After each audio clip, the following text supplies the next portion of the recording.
I'm on a roll, so this is the third video showing kind of the last bits and pieces of stuff I've bought from the past couple of months. Yeah, there's about 5 things here. Some of these I haven't listened to enough yet, or I'm still getting my head around them, but since I'm here, I thought I would pull them out. Okay, so this is the one I picked up a couple of days ago, so I'm a little bit rusty on it.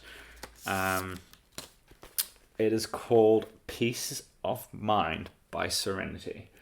Now, what this is it's essentially, it's a New Zealand acid folk record that is impossible to find in its original pressing, or whatever you want to call it. And this is a reissue that was done. It was like a collaboration between Light in the Attic and Beatball Records out of South Korea. Yeah, it's kind of like,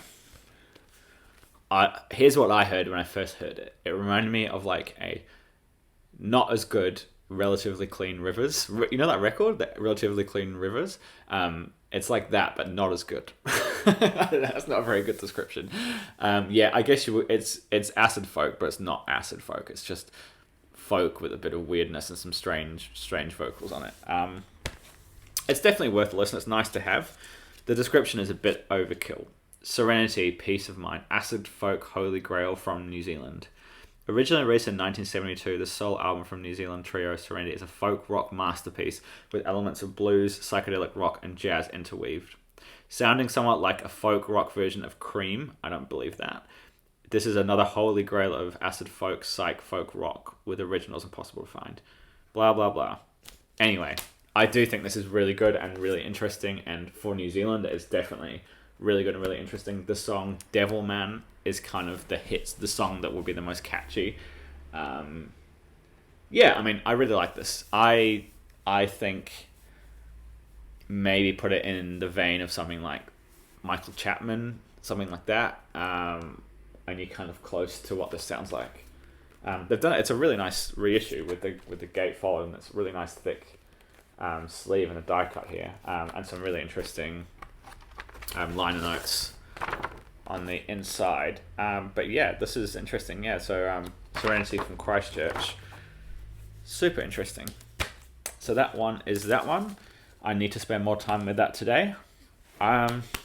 This one you all know, World Galaxy. I did have an original of this, but it was very noisy, and I sold it off to a mate on the cheap.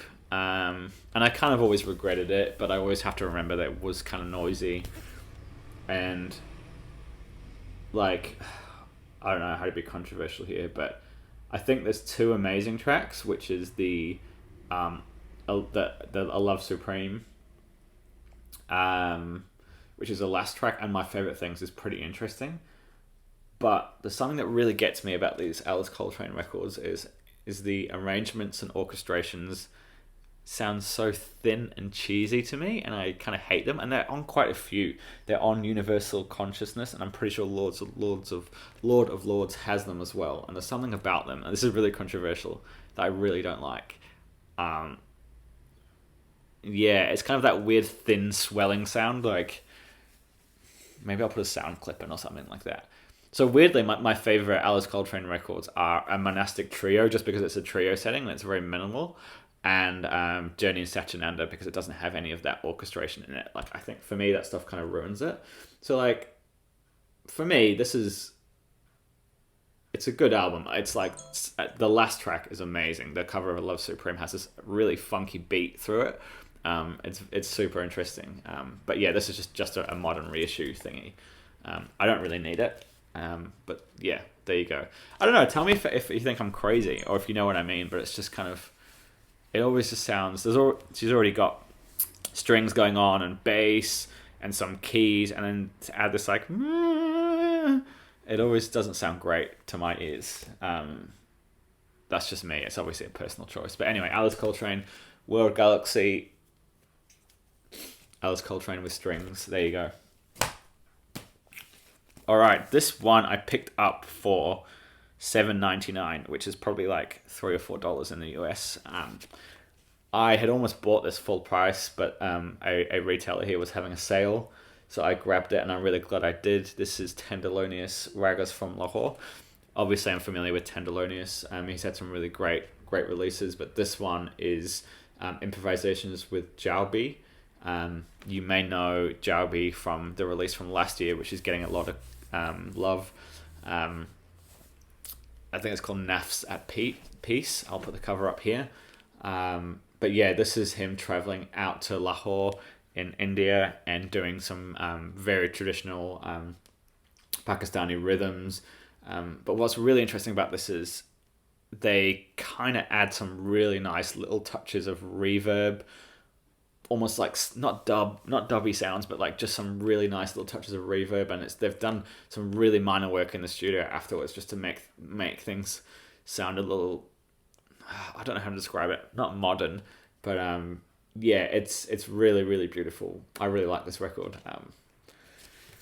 Yeah, I don't know how to describe it more than that, apart from, yeah, it's on the 22A label, which I think is his label. But yeah, I don't know. It's interesting. The recording is really fascinating to me and how they've done it. It could almost sound like a 70s record, but yeah, there's some really nice little touches in the production. Sorry, that was a terrible description. This one I should have had a long time ago, but it was nice to pick up the weird reissue of this. This is my favorite Sunra album cover. It's not my favorite musically, but from an art perspective, this is absolutely fantastic. I would have this blown up and printed. I should do, and get it on my wall because I think it is really brilliant. Yeah, I really love this record. I should do that. Maybe I should get a second copy if I can ever find one and get this up on my wall because I think that would be fantastic. Yeah, I just thought about that now. That would be really cool. Anyway, this is Sunra and his Solar Orchestra visits Planet Earth. This is an early one. I think it came out in 66, but I'm pretty sure a lot of the stuff was recorded in 62. I know there's about 6 of these tracks are actually on the album Sound of Joy, which I showed like 2 videos ago. But yeah, there's just some. It's just Sunra. Can I leave it at that? I can't. You can't describe some of the magical nature of some of the stuff that's captured in those recordings. You know what it is. All Sunra is at least worth a listen. And this is something I picked up without realizing, but it's a bootleg of Germs GI. You know, originally on Slash Records. I think this came out in, I think it was later, It was like 1970. It was like 80 or something. I can't remember. I'm pretty sure this was like kind of a maybe it's a early 80s, late 70s kind of US punk thing. Really grinding, really great, amazing guitar tone. Yeah, I need to say more about this, but I'm feeling a bit talked out. Absolutely wonderful. I'm happy to get a copy of this, even if it is a bootleg. That's all. All right. Hope you're all having a lovely day. That was nice and short. I don't know when I'll next be back. I guess whenever I feel like it. All right. Goodbye. Thank you again.